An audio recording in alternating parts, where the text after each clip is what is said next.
My name is Odette Marchetti, and when I was 12 years old, my parents told me to find my own way home from a county fair, and then they drove away without me. I walked nearly 4 miles alone, in the dark, along a road I'd never walked before, and by the time I finally reached my own front door, something inside me had closed that I didn't fully understand until decades later. I never went back to that family the same way again. Not really. Not until 28 years later, when a phone call finally forced me to ask the question I'd spent my whole adult life too afraid to ask. Quick bit about who I am. I'm 40 years old, a structural engineer living in Pittsburgh, married to my husband Foster, raising our 10-year-old daughter Lucia. I grew up in a small town called Danby Falls, Ohio, and I left the day I turned 18 and never looked back, at least not in any way that mattered. I kept up appearances with my parents, birthday calls, a visit every couple of years, the bare minimum required to maintain the fiction that we were a normal family with a normal relationship. We weren't. We hadn't been since I was 12 years old, standing at the edge of a county fair, watching my parents' car pull out of the gravel parking lot without me in it. Keep that image in mind, because everything that happened after started right there. I want to tell you, before I go any further, that I'm not someone who spent the last 28 years angry and stuck. I built a good life. I have a career I worked hard for, a marriage I trust, a daughter who has never once had to walk home alone in the dark the way I did. But there's a version of that 12-year-old girl who's still in me somewhere, the one who learned, faster and harder than any child should, that the people who were supposed to keep her safe could simply decide not to, without ever fully explaining why. It was the Danby Falls County Fair, the kind of event that shut down half of Main Street every August, rides and livestock competitions and a demolition derby that drew people from 3 counties over. The air always smelled like fried dough and diesel from the generators, and there was a particular kind of noise to it, carnival music tangled up with the low roar of the crowd, that I can still hear sometimes in my memory, clear as anything. My family went every single year without fail. That particular August, though, something was different, and even at 12 I could feel it, the way kids sense tension in a room before they understand its source. My parents had been arguing in low, tight voices most of the afternoon, stopping abruptly whenever I got close enough to hear. My father kept checking over his shoulder, scanning the crowd like he was looking for someone specific, his jaw tight in a way I'd rarely seen. My mother's hand never quite left my shoulder, gripping a little too tight every time we moved between booths, steering me subtly away from certain sections of the fairgrounds without ever explaining why. Then, near the parking lot as the sun was starting to go down, a man I'd never seen before approached my father. He was tall, wearing a jacket despite the summer heat, and he said something quiet to my dad that I couldn't hear over the noise of the crowd, but I saw my father's face change completely, go pale and hard at the same time. "Get in the car," my mother said to me, her voice strange, clipped. "Now, Odette. What's happening? Now." I got in the back seat, watching through the window as my father talked to the stranger a few more moments, his shoulders rigid, and then walked quickly back toward us. But instead of getting in himself, he leaned into the driver's side window where my mother had already taken the wheel, said something low I couldn't hear, and then he opened my door. "Out," he said. "What?" "Dad, why?" "You're going to walk home, Odette. Take Miller Road, not the highway. You know the way, we've driven it 100 times. Go straight home and lock the door and don't open it for anyone but us." I stared at him, certain, for one confused second, that this was some kind of joke, a strange test I didn't understand the rules of. "You want me to walk? It's like 4 miles. We don't have time to argue about this." My mother's voice from the driver's seat, tight with something I would later understand was pure terror, though at 12 I only registered it as anger at me, for reasons I couldn't identify. "Just do what your father said." If you've ever had a moment in your childhood where the adults around you made a decision you didn't understand, one that changed something permanently in how you saw them, I think you already know exactly the kind of confusion I felt standing in that parking lot. This is the kind of story we tell here every single day on Calm Stories Drama, real families, real silence, secrets that take decades to finally surface, and if that's the kind of story that keeps you watching, go ahead and subscribe right now, turn on that notification bell, because what I found out 28 years later completely changed how I understood that entire afternoon. I stood there in the gravel lot and watched my parents' car pull away, my father not even looking back at me through the rear window, my mother's hands white-knuckled on the steering wheel. And then I was alone, 12 years old, at a fairground emptying out as the sun went down, with a 4-mile walk home along a road I'd never actually walked before in my life. I found Miller Road eventually, after nearly 20 minutes of wandering in the wrong direction first, my sandals rubbing blisters into my heels within the first mile. The road had no sidewalk, just a narrow gravel shoulder and long stretches without a single streetlight. Cars passed occasionally, their headlights sweeping over me, and every single time my whole body went rigid with fear, certain each one might stop, might be the man in the jacket, might be someone worse. I remember counting my steps at one point, just to give my mind something steady to hold on to, a habit I still catch myself doing sometimes, decades later, whenever I'm anxious and don't want to admit it. By the time I reached our street, full dark had fallen. Our house sat at the end of Corbett Lane, and every window was black, no porch light left on, nothing, as if the house itself had also been abandoned. I let myself in with the spare key under the mat, my hands shaking so badly it took 3 tries to fit it into the lock, and I sat alone in our dark kitchen for almost 2 hours before my parents finally came home. Neither of them ever fully explained what happened that day. Not that night, not in the weeks after, not in the 28 years that followed. My mother apologized once, briefly, a few days later, something vague about a misunderstanding with a business associate of my father's, and then the subject was simply, permanently closed, the way so many things in my family always were. I stopped asking. I told myself it didn't matter anymore. But something in me had already decided, sitting alone in that dark kitchen at 12 years old, that I could only ever really count on myself. I carried that decision into every part of my adult life without ever fully naming it. Foster tells me sometimes, gently, that I have a hard time letting him take care of anything, even small things, even when I'm sick, even when I'm exhausted. I always thought that was just who I was. It took me a long time, and a lot of hard conversations, to understand that it started somewhere specific, on a gravel road in the dark, when I was 12 years old and learned that the people who were supposed to protect me could simply choose not to, and never explain themselves afterward. I hadn't been back to Danby Falls in almost 2 years when my phone rang on a Tuesday afternoon in September, an unfamiliar number with a familiar area code, and a voice I didn't immediately recognize told me my father had collapsed at the shop and been taken by ambulance to Danby Falls Memorial. I sat in my car in a parking garage in Pittsburgh for a long moment after that call ended, feeling something I hadn't expected to feel after 28 years of careful, managed distance. Fear. Real fear, for a man I'd spent almost 3 decades keeping at arm's length. I called Foster, told him what happened, and within the hour I was driving west on the same highway I'd sworn, at 18, I'd never willingly take again. The drive to Danby Falls Memorial took 3 hours, and I spent most of it rehearsing what I'd say to my mother, because I knew, whatever happened with my father, she and I would end up in a room together, and we hadn't had a real conversation in longer than I cared to admit. Foster called twice along the way to check on me, and both times I found myself unable to explain what I was actually feeling, this strange collision of fear for a man I barely let myself think about most days, and the old, familiar dread of walking back into a house full of things nobody had ever properly said out loud. She was in the waiting room when I arrived, sitting very still in a plastic chair, her hands folded tightly in her lap. She looked older than I remembered, though it had only been 2 years, gray threaded more heavily through her hair, deep lines around her eyes that spoke of exhaustion far beyond one afternoon. Odette. She stood too fast, like she wasn't sure whether to hug me or simply brace herself. You came. Of course I came. How is he? Stable. They're saying it was a heart attack, moderate, they caught it in time. He's resting now. She hesitated.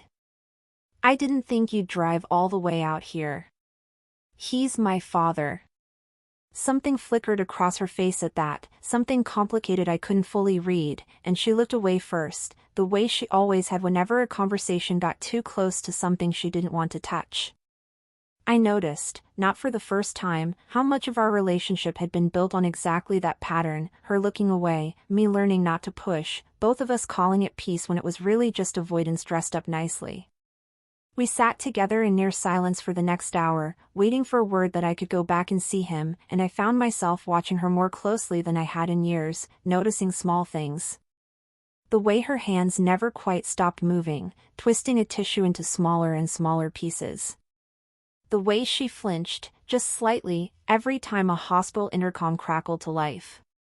I noticed too, for the first time, how tired she looked in a way that seemed to go beyond one bad afternoon, like it had been building for years, decades even, a weariness that lived somewhere much deeper than the immediate crisis. "Mom," I said finally, because I couldn't hold it in any longer, 28 years of unasked questions suddenly feeling unbearably close to the surface. "I need to ask you something, and I need you to actually answer me this time." She went very still. "Odette, now isn't.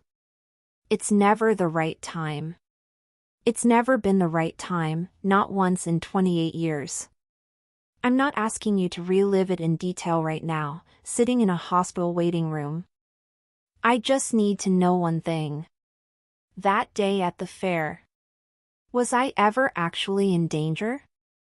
Her face crumpled, just for a second, before she managed to smooth it back into something composed. "Why are you asking me this now?" "Because I'm 40 years old, and I still think about walking home alone in the dark more than I probably should, and I have never once heard either of you explain why you did it." She was quiet for a long moment, staring down at the shredded tissue in her lap. "It wasn't about you being in danger from us, Odette. I need you to understand that first. We were never trying to hurt you." "Then what were you trying to do?" She opened her mouth to answer, something visibly building behind her eyes, a sentence she seemed to be forcing herself toward after 28 years of avoiding it, and that was exactly the moment a nurse appeared in the doorway to tell us my father was awake and asking for me. If you've ever had a conversation with a parent that got interrupted right at the moment you needed it most, you already know exactly the kind of frustration I felt walking away from my mother in that waiting room. This is exactly the kind of story we tell every single day here on Calm Stories Drama, real families, real silence, decades of buried truth finally clawing its way to the surface.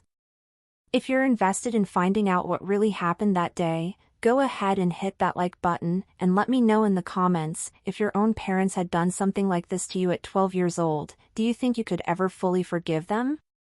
I read every single comment, and I promise you, the answer to what happened at that fair is bigger than anything I expected. My father looked smaller in that hospital bed than I remembered him ever looking, wires and monitors surrounding him, his face pale against the pillow, a version of him I'd never seen, the man who'd always seemed too stubborn and too solid to ever end up somewhere this vulnerable. But his eyes were sharp, alert, and something in them softened the moment he saw me. "Odette." His voice was rough. "You came." "Of course I came, Dad." He reached for my hand, and I let him take it, something in me too tired, too worn down by the drive and the fear, to hold back the way I usually would have. His hand felt smaller than I remembered too, thinner, the calluses from decades of shop work still there but the strength behind them noticeably diminished. "I have things I need to tell you," he said quietly. "Things I should have told you a long time ago. Dad, you just had a heart attack. You don't need to. I do need to. I've been putting it off for 28 years, Odette, and lying here today, I realized I might not get another chance if I keep waiting." He squeezed my hand weakly. "The day at the fair. That wasn't about you doing something wrong. That was never about you. Then what was it about?" He closed his eyes for a moment, gathering himself. "I owed money. A significant amount, to a man named Duke Holloway, someone I'd borrowed from years earlier to keep the shop from going under. It was the early 90s, business was slow. I'd taken out a loan from a bank that turned me down twice before I found Duke, who didn't ask nearly as many questions but charged interest that made the whole thing a mistake almost from the start. I'd been paying him back slowly, but I'd fallen behind, and that day at the fair, one of his men found me. Made it very clear what would happen if I didn't get current on what I owed, soon. That's who the man in the jacket was. Yes. My father's eyes opened, met mine, full of a guilt that looked decades old, worn smooth like a stone handled too many times. Your mother panicked. We both did. We didn't know if there would be more of them nearby, whether things might get ugly right there in that parking lot, and neither of us could stand the thought of you being anywhere near it if it did. So you sent me walking alone in the dark instead. It was the wrong decision, he said, his voice cracking. I've known that for 28 years. We should have found another way, kept you with us, driven you somewhere safe together instead of splitting up like that. But in the moment, all either of us could think was get her away from here, now, and Miller Road was the fastest route home that avoided the fairgrounds entirely. We thought we were protecting you. I sat there holding my father's hand, feeling something shift inside my chest that I didn't have a name for yet, 28 years of assuming a version of that day that apparently wasn't the full truth. Not cruelty. Not carelessness.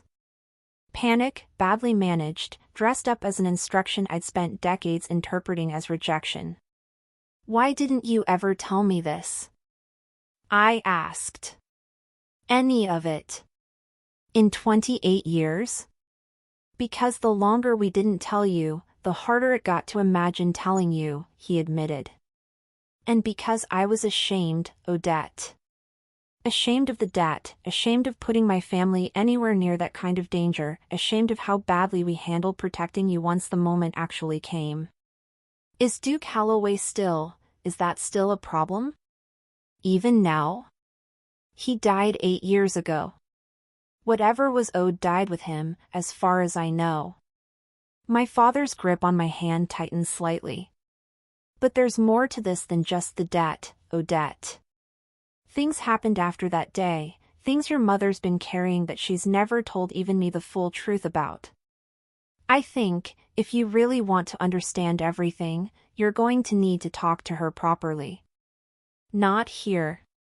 Somewhere she can actually say it. I looked at my father, lying in that hospital bed after finally breaking a silence he'd carried for nearly 3 decades, and felt the first real crack of understanding open up in a story I'd been telling myself, wrongly, my entire adult life. What do you mean, more than the debt? I asked slowly. What else is there? His eyes shifted, just slightly, toward the door, and for a moment I thought he wasn't going to answer at all. A monitor beat steadily somewhere behind him, and I watched him weigh something, some final piece of the truth he clearly wasn't ready to hand over himself. Ask your Aunt Jo, he said finally. She knows more than I do about what happened with your mother that year. More than I probably should have let myself not know, if I'm being honest with you. I left that hospital room with more questions than I'd walked in with, and a growing, uneasy certainty that whatever had actually happened that August afternoon 28 years ago went deeper than a debt to a man now 8 years dead. Something else had happened that year. Something my own father, even now, even facing his own mortality in a hospital bed, still wasn't willing to say out loud himself. I sat in my car in the hospital parking lot for a long while afterward, watching the sun start to sink behind the water tower on the edge of town, the same water tower I used to see from my bedroom window as a kid, and felt the strange vertigo of an entire childhood memory shifting shape underneath me. I found my Aunt Jo's number still saved in my phone from years earlier, and I called her from the hospital parking lot before I'd even fully decided to, my hands unsteady on the keypad. Jo was my mother's older sister, sharp-tongued and blunt in a way the rest of my family had never quite managed, the one relative who'd always seemed a little too honest for Danby Fall's comfort, the kind of person who said what everyone else in the family only ever thought. I need to ask you something, I said quietly, once she'd greeted me. About the year I was 12. About the county fair. The silence on her end went on long enough that I almost thought the call had dropped. I wondered how long it would take before someone finally asked me that, she said at last, and there was something heavy and resigned in her voice, the tone of someone who'd been waiting decades to finally set down something she'd carried alone for far too long. There was more to this story than a debt to a man now 8 years dead. My father had been right about that much. And I was about to find out exactly how much more. Aunt Jo asked me to come by her house instead of talking on the phone, and I drove there straight from the hospital, my mind racing through every possible version of what more than the debt could mean. Jo lived on the other side of town, in a small ranch house she'd owned outright since her divorce years earlier, the kind of place that always smelled like cinnamon candles and old books, a house I'd loved visiting as a kid precisely because it felt so different from the careful, guarded quiet of my own. She met me at her door with 2 cups of coffee already poured, like she'd known I was coming before I'd even called, and led me to her kitchen table without much preamble. "Your mother is going to be furious with me for telling you this," she said, sitting down across from me. "But I think you've waited long enough, and honestly, I think she's waited long enough too. Carrying something this heavy alone for 28 years isn't good for anybody." "Tell me," I said. Jo wrapped both hands around her coffee mug, staring down into it for a moment before she started. "What your father told you about the debt, about Duke Holloway's man showing up at the fair, that's all true. But there's something your mother never told him, not fully, not even now. That summer, before the fair, your mother had already started planning to leave him." I felt the floor tilt slightly under that sentence. Leave him? Mom was going to leave Dad? She'd been terrified for months, Odette. Watching the debt get worse, watching your father get more and more desperate trying to manage it without ever telling her the full scope of what he owed. She found out how bad it actually was about 6 weeks before that fair, going through paperwork she wasn't supposed to see, tucked into the back of his desk at the shop. And she decided, quietly, on her own, that she wasn't willing to raise you in a house that dangerous. She'd already talked to me about it. She was going to take you and stay with me for a while, figure out the rest from there. Why didn't she? I asked, my throat tight. Jo was quiet for a long moment. Because of what happened at the fair. She told me, years later, the only time she ever really talked about it honestly, that in the chaos of that moment, sending you off alone, she felt something break in her. Not just fear for you. Guilt, immediately, the second the car pulled away, guilt so overwhelming she said she could barely breathe. And somewhere in the drive back to deal with your father and whatever was happening with that man, she made a different decision than the one she'd been planning for weeks. What decision? To stay, Jo said quietly. She told me later she couldn't leave, not after what had already happened that day, not after already failing you once by sending you off alone like that. She said leaving right afterward would have felt like abandoning you twice in one night, first physically, then by breaking up the only family you had left. So she stayed.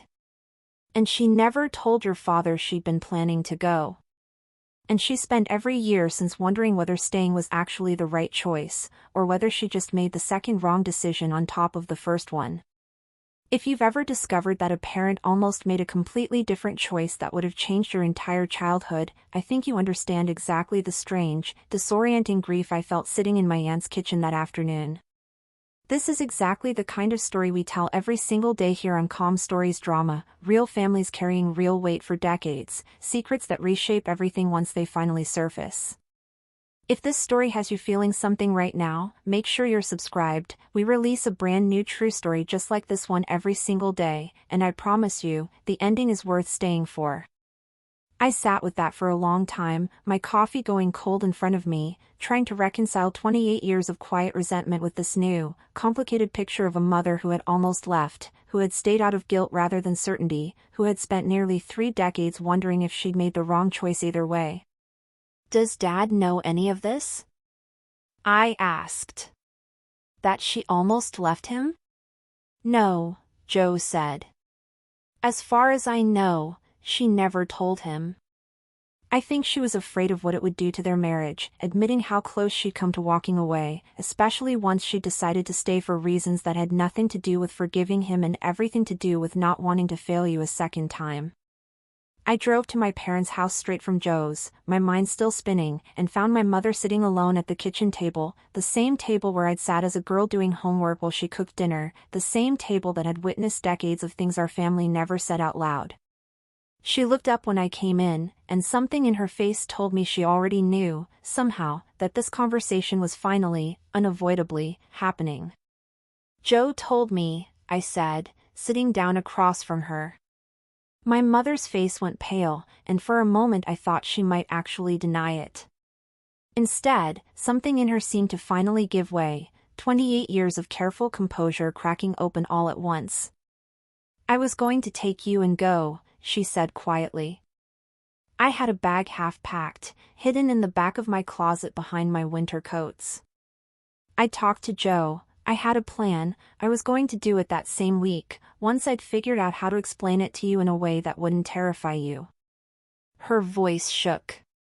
"And then that day happened, and I panicked, and I sent you off alone into the dark, and by the time I got home and found you sitting there, terrified, I couldn't leave anymore. Not because I forgave your father. Because I couldn't stand the thought of you thinking I'd abandoned you twice. So you stayed in a marriage you'd already decided to leave, because of guilt." Yes. Her eyes were wet now, decades of unshed tears finally surfacing, spilling over despite her obvious effort to hold them back. "And I have spent every single year since wondering if staying was actually worse for you. Whether growing up watching your father and I hold together something that should have ended would have taught you something even more damaging than if I just left when I meant to." I looked at my mother, really looked at her, seeing for the first time not the woman who'd sent her 12-year-old daughter walking alone into the dark, but a woman who'd been trapped in an impossible moment, making an imperfect decision under real fear, and then spending nearly 3 decades punishing herself quietly for whichever choice she'd made. "I needed you to tell me this," I said. "Not the details necessarily. Just that there was more to it than what it looked like from the outside.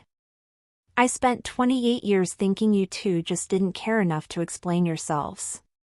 I never once considered that you might have been carrying something this heavy the entire time, too afraid to say it out loud. I should have told you years ago," she said. "I told myself I was protecting you from having to carry it too. I think, really, I was protecting myself from having to admit how badly I handled all of it." We sat together at that kitchen table for a long time after that, longer than we'd talked, really talked, in years, maybe longer than we ever had. It wasn't a magic fix. 28 years of distance doesn't dissolve in one conversation. But something shifted between us that afternoon, some old, hardened piece of the story I'd been carrying since I was 12 years old finally softening into something more complicated, and more human, than the simple abandonment I'd built my entire adult identity around resisting. I asked her, before I left that night, why she'd never told my father about the bag she'd packed, about how close she'd come to leaving. She was quiet for a long moment, turning her coffee mug slowly in her hands. "I think some part of me was afraid that telling him would feel like a threat, or a punishment, holding it over him forever," she said. "And another part of me, honestly, was ashamed. Ashamed that I'd been ready to run, and then didn't, and spent decades not knowing which decision had actually been the braver one." "Maybe neither," I said. "Maybe you just did the best you could with an impossible night, and spent way too long punishing yourself for not getting it perfect." She looked at me like that thought had genuinely never occurred to her before, not in 28 years of carrying it alone.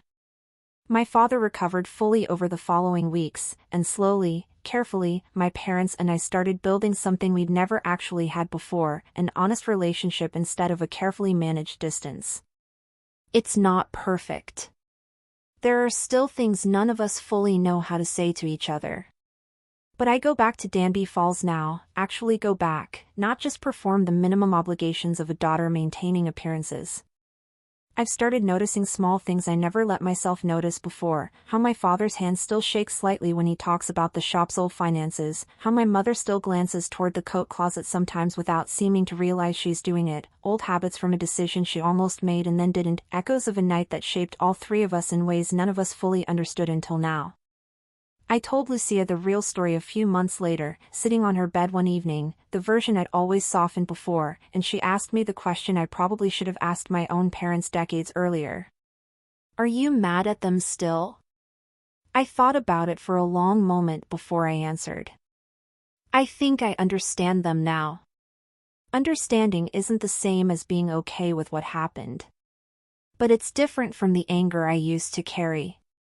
It's something quieter than that. Something I can actually live with, instead of just carrying around. If there's one thing I hope you take from my story, it's this. The things that hurt us most as children often make more sense once we finally understand the full context our parents were operating inside, even when that context doesn't fully excuse the harm. My mother's guilt didn't erase the 4 miles I walked alone in the dark. My father's shame didn't undo 28 years of silence. But understanding what actually happened, and why, gave me something I hadn't realized I was still missing. Not forgiveness exactly, not right away. Just the ability to finally put the story down and stop carrying a version of it that was never entirely true. If you're carrying an old wound from your own family, I hope you find a way, someday, to ask the question you've been too afraid to ask. Sometimes the answer is more complicated and more human than the story you've been telling yourself. Thank you so much for staying with me through this whole story. If you haven't subscribed yet, please do. We share a brand new emotional true story just like this one every single day here on Calm Stories Drama. Drop a comment and let me know, honestly, would you have been able to forgive your parents the way I'm slowly learning to forgive mine? And if you want another story about family, secrets, and the truth finally coming to light, there's another one waiting for you right now, and I promise, it will not disappoint. I'll see you in the next one.